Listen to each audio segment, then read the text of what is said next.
방출 TV. 유아교육과 학우 여러분 안녕하세요. 유아교육과 교수 이영희입니다. 제가 얼마 전에 졸업생들을 대상으로 인터뷰를 한 적이 있는데요.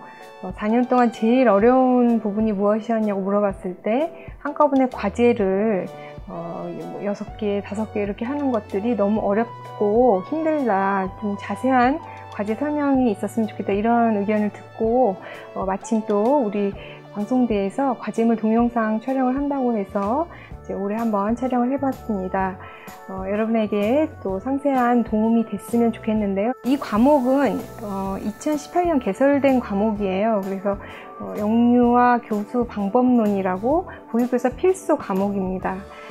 이 제목에서도 나타나듯이 영유아 교사를 위한, 현장 교사를 위한 실무적인 또 실제적인 것들을 다루고 있기 때문에 중간 과제를 통해서 여러분이 좀 실제적으로 계획안도 짜보고 여러 사이트도 좀 조사해보고 또 내가 교사라면 환경을 어떻게 구성해 볼지 이런 것들을 직접 해보는 그런 기회를 위해서 과제를 마련하였습니다.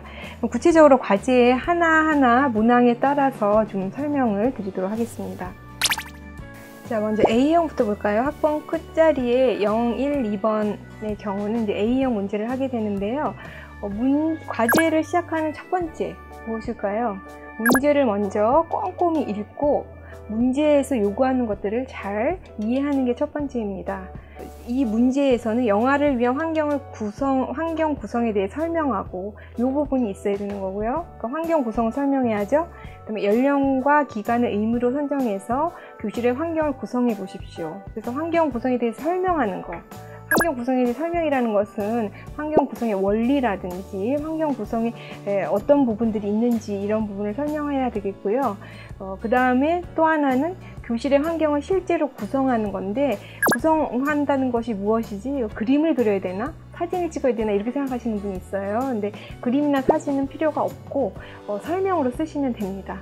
구체적으로 우리 교과서라고 생각을 하면 교과서의 186페이지부터 영아를 위한 환경 구성의 원리가 나옵니다. 그래서 지금 A형은 영아에 대한 거기 때문에 이 영아를 위한 환경 구성에 대해서 교과서에 있는 것들 중심으로 또 뭐 다른 논문이나 다른 참고 교재를 더 추가하시면 더 좋습니다. 그래서 그 설명들을 하시고 구성 원리에 대해서 그 다음에 교실의 환경을 구성하라고 했으니까 실내 환경이겠죠. 실외 놀이터라든지 텃밭은 안 해도 돼요. 왜냐면 교실의 환경이기 때문에. 그래서 만 0세일 경우랑 만 2세일 경우는 교실 구성이 좀 다를 거예요. 그래서 기저귀 가리대가 있다든지 뭐 나참 영역이 있다든지 이런 것들은 만 5세반하고는 또 차별이 됩니다. 그래서 이런 부분에 유의해서 내가 0세로 할 건지 1세로 할 건지 2세로 할 건지 연령을 선정하고 그에 따른 교실 환경을 구체적으로 설명하시면 됩니다. 그 다음에 이제 B형, 3, 4, 5학번 끝자리가 되는 B형의 같은 경우는 만 3세반, 9월 셋째 주에 만 3세반에 주간교육 계획안과 일일 활동 계획안을 작성하는 거예요. 그러니까 두 가지를 다 작성해야 됩니다. 가끔 질문에 둘 중에 하나만 하면 되나요? 월화수목금 이 주간 중에서 한 요일을 선택하면 되나요? 이런 질문이 있는데 주간교육계획안은 월에서 금까지 다 쓰는 거고요. 일일 활동 계획안은 하루만 선정해서 쓰는 것입니다. 그런데 이걸 작성하는데 그냥 막 작성하는 것이 아니라 개정 누리과정 요소, 또 주제, 활동의 연계성을 고려해서 작성하라는 거예요. 예를 들면 9월 셋째 주면 보통 뭐 가을, 뭐 우리나라, 뭐 추석 뭐 이런 주제들이 있을 수 있죠. 그 주제가 주간에도 나오고 일일에도 동일하게 연계돼서 나오는 거고 활동도 월요일에 이 활동이 있으면 월화 수목금 모든 활동을 매일 바꿀 필요가 없어요. 그래서 영역에 따라 어떤 것은 한 3일을 지속하고 또 목금에 가서 바꾸는 게 있을 수 있고 어떤 것들은 일주일이 지속될 수도 있고 어떤 영역은 한 이틀씩만 하고 연계가 될 수도 있고 그래서 그 부분들을 자유롭게 설정하시면 됩니다. C형의 같은 경우는 A형과 같은 문제인데 A형은 영아였죠. 그래서 영아반 0세반, 1세반, 2세반 중에 한 반을 고르는 거였고 C형은 유아반이에요. 그래서 만 3세반, 만 4세반, 만 5세반. 만 3세는 5세를 의미하고 만 4세는 6세, 만 5세는 7세를 의미합니다. 그래서 만 5세반 같은 교실은 영아반 교실하고는 또 많이 다를 거예요.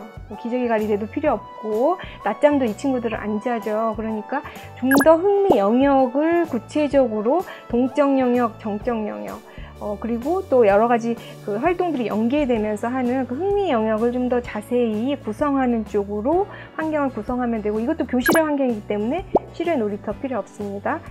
그리고 무엇보다도 뭐 사진이나 배치도보다도, 배치도는 뭐 그릴 수 있어요. 근데 사실 컴퓨터로 하기 때문에 배치도 그리기가 어렵기 때문에 설명을 잘 쓰시면 돼요. A, B, C형 모두 지금 빨간색으로 이렇게 표시된 내용들이 다 들어가야 점수를 받을 수 있어요. 교실의 환경을 굉장히 풍부하게 잘 썼더라도 환경 구성에 대해 설명하고 이 부분이 빠졌으면 반 점수밖에 못 받는 거고요.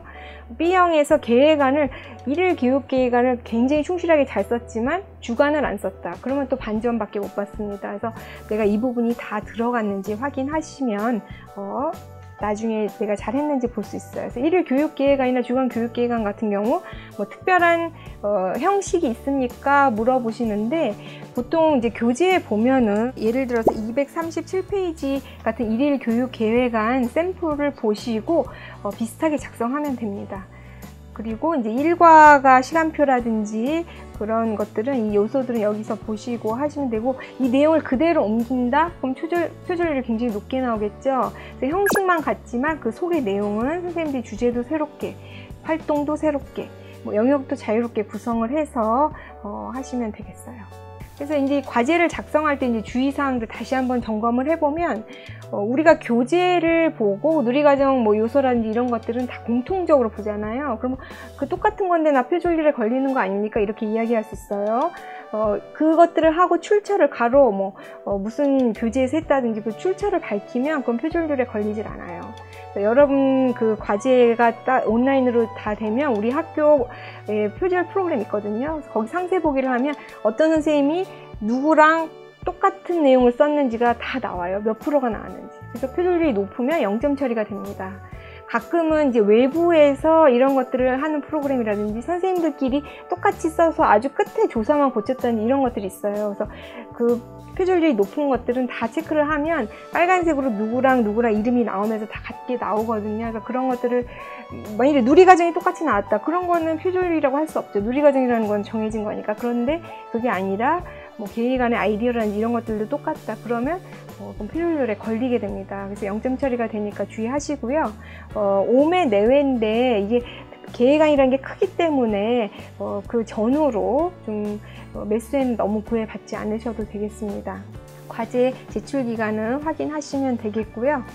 가끔 가다가 업로드할 때 뭐 기간 운영 관리나 다른 과목, 교양 과목 과제물을 업로드 하시는 경우가 있어요. 이럴 경우도 0점 처리가 되기 때문에 업로드할 때 반드시 파일명을 확인하시고, 항상 업데이트 할 때도 파일명을 영유아 교수 방법론 이렇게 저장을 해 놓으셔서 제대로 된 파일이 올라갈 수 있도록, 열심히 했는데 점수를 못 받는 일 없도록 꼭 주의해서 체크하시기 바랍니다. 게시판에 많이 궁금해하는 질문 몇 가지만 살펴보겠습니다. 1번에 5일치를 모두 작성하나요? 하루만 하나요? 주간은 5일치 다 하는 거 맞고요. 일일 계획안은 하루만 하면 됩니다. 2번 계획안 서식, 이것도 아까 말씀드렸죠. 자유롭게 하면 되고요. 3번 계정 누리과정에 대한 자료는 제 홈페이지 자료실에 올라와 있어요. 그래서 그것들 확인하시고요. 구성 사진 첨부할 필요 없습니다. 네, 이제까지 과제물에 대해서 문항을 중심으로 또 여러분이 자주 묻는 질문을 중심으로 살펴보았는데요. 도움이 되셨는지 모르겠습니다. 과제물은 스스로 하는 것들 중요하기 때문에 그냥 여러 가지 사이트에서 좋은 자료들이 많이 있다 하더라도 꼭 실제로 내가 교사다 생각하면서 실제로 아이디어를 내고 것들을 변형해서 해보셔서 표절률이라든지 그런 것들에 이제 걸리지 않도록 주의하신다면 모두 다 좋은 성적 얻으시리라고 생각합니다. 이외에 궁금한 점 있으면 언제든지 게시판에 다시 질문 올려주세요. 감사합니다.